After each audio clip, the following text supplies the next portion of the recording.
在2024年，哪一些山寨币将改变这个行业以及用户的游戏规则呢？我相信你自己也会有一些想法，而且你可能已经至少投入了一些资金在那里。当然，我们也有一些想法，所以呢，我今天会探讨这一些。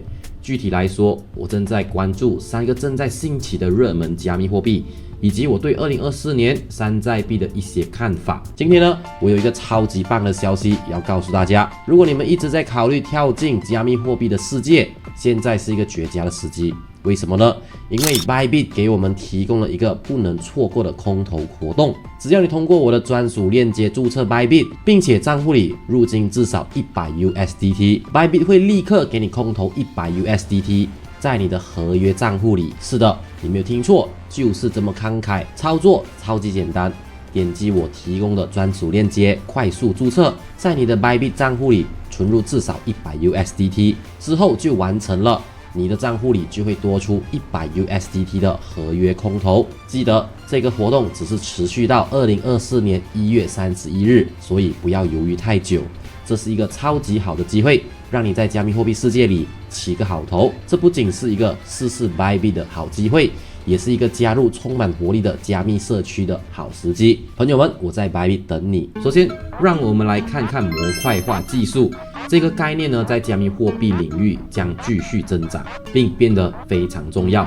它就是 Cosmos Hub 的 Atom。那为了提供一些背景一个模块化的链比它的代替品或者是 Linear Chain 更便宜、更容易、更快的组装并推向市场。比如以太坊这样的 Linear Chain 做了所有的事情，包括安全性、共识、交易执行、结算等等。然后一个模块化的链只执行这些功能的一部分，并将其他功能外包。如果你以前没有听过这些术语，或者这种区别对你来说是新的，也不要害怕。如果你曾经使用过第二层的解决方案，你就已经使用过模块化技术了。所有基于以太坊的第二层都将安全性和交易结算外包给以太坊链。不同解决方案之间有些许变化，比如 Arbitrum、Optimism 等第二层解决方案都将这些事情外包给以太坊，而 Stacks 则使用比特币作为安全性保障。Celestia 呢是今年至今为止最大的模块化链故事，但实际上呢不是我最喜欢的选择。由于复制了安全性，新上线的链可以快速、便宜的外包安全性。我们认为 Cosmos 在2024年可能会继续大放异彩。因为到目前为止 Cosmos 的唯一用途是作为 Cosmos Hub 的 Cash 和 Gas。 我们看到许多链能够完全绕过这一点，使用了自己链上的代币作为 Gas。 现在任何想要使用 Cosmos Hub 作为安全保障的链将不得不持有并用 Atom 支付，这显然极大的增强了 Atom 的实用性。这很容易使 Cosmos 成为市值排在前10的项目，相对于目前的位置大约是4倍的增长。在今天录制视频的时候呢， Cosmos Hub 的市值是为35亿美元，这是一个很大的项目。但如果你推断并看到它的潜在轨迹，基于这个叙事的重要性，它依然有增长的空间。下一个值得你关注的主要加密货币叙事是人工智能和区块链的结合。这只是人工智能与区块链结合的开始。 Origin Trail TRAC， 如果你仔细想想老实说，这两种技术彼此之间是天作之合。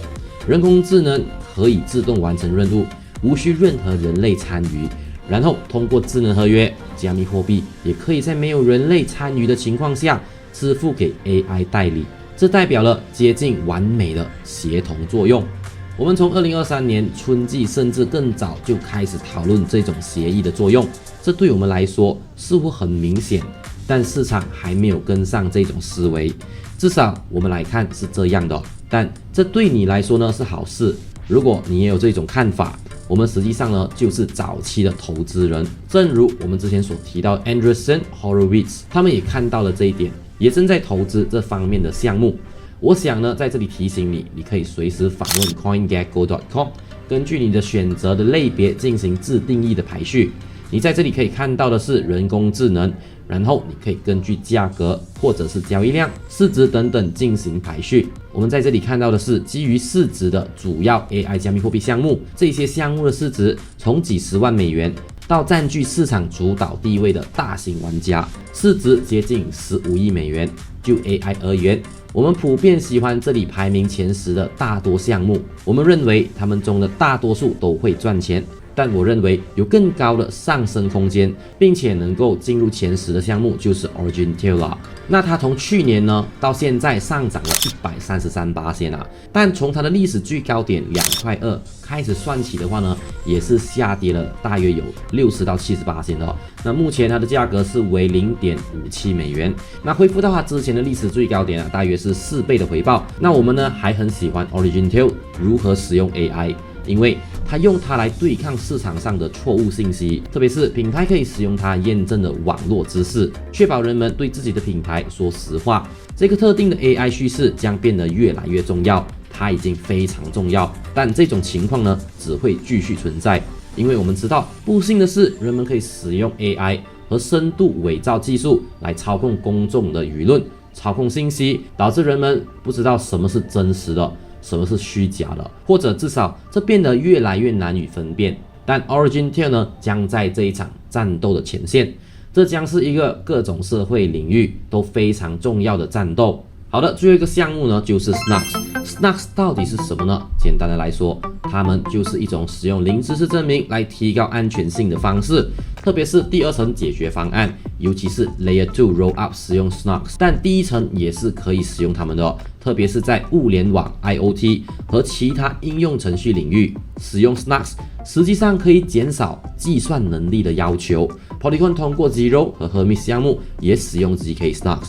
自从我们上一次提到它，至少已经是几个月前了。那 LF0 呢？它不仅仅依赖 ZK Snarks 来保护隐私，他们确实使用它们。然而，最重要的是，它是一个以隐私作为基础的链，用于构建智能合约。尽管这个项目围绕着一些炒作，但它还是有很大的增长空间。Polygon 市值100亿美元，是最大 ZK 项目，但相比之下 ，LF0 呢只有3.48% 的市值。你可以看得到，它的市值是为3.3亿美元。当然 ，Polygon 在发展旅程中更进步一些，但 LF0 会有更大的上升空间。